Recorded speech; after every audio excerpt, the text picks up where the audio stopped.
மாணவிகளை பாலியல் தொழிலுக்கு அழைத்த வழக்கில் நிர்மலா தேவி குற்றவாளி என தீர்ப்பானது தற்போது வழங்கப்பட்டிருக்கிறது. அண்மை செய்தியாக பார்த்து வருகிறோம். மாணவிகளை பாலியல் தொழிலுக்கு அழைத்த வழக்கில் நிர்மலா தேவி குற்றவாளி என தற்போது தீர்ப்பானது வழங்கப்பட்டிருக்கிறது. மாணவிகளை பாலியல் தொழிலுக்கு அழைத்த வழக்கில் நிர்மலா தேவி குற்றவாளி என தீர்ப்பு வழங்கப்பட்டிருக்கிறது. நிர்மலா தேவிக்கான தண்டனை விவரம் பின்னர் அறிவிக்கப்படும் என நீதிபதி தெரிவித்திருக்கிறார்.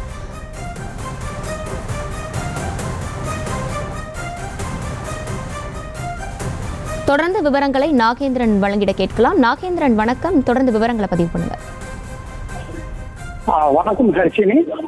விருதுநகர் மாவட்டம் அருப்புக்கோட்டை என்ஆர் கல்லூரியில் பணியாற்றிய உதவி பேராசிரியர் நிர்மலா தேவி தொடர்பான அந்த வழக்கு விசாரணை என்பது தற்போது முடிவடைந்து தீர்ப்பு என்பது தற்போது வாசிக்கப்பட்டு வருகிறது. விருதுநகர் மாவட்டம் திருநெல்வேலூர் மாவட்ட மகளிர் நீதிமன்ற நீதிபதி பகவதி அம்மாள் தற்போது இந்த தீர்ப்பை வாசித்து வருகிறார்.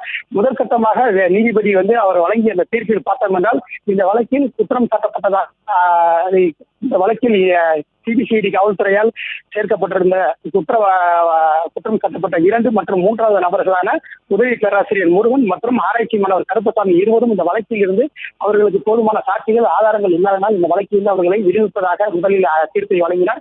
அதனைத் தொடர்ந்து தற்போது இந்த வழக்கில் முக்கிய குற்றவாளியாக பார்க்கப்படக்கூடிய நிர்மலா தேவி இந்த வழக்கில் அவருக்கு ஆதாரங்களும் சாட்சியங்களும் சரியானதாக இருந்ததால் சிபிசிஐடி காவல்துறையினர் அதனை நிரூபித்ததால் தற்போது அவர் குற்றவாளி என்பதை அவர் நீதிமன்றம் வழங்கி அதற்கான தண்டனை விவரங்களை மட்டும் தற்போது இன்னும் வழங்காமல் இருக்கிறார்கள். தற்போது அந்த தீர்ப்பு தொடர்பான அந்த விவாதம் தான் தற்போது நீதிமன்றத்தில் நடைபெற்று வருகிறது.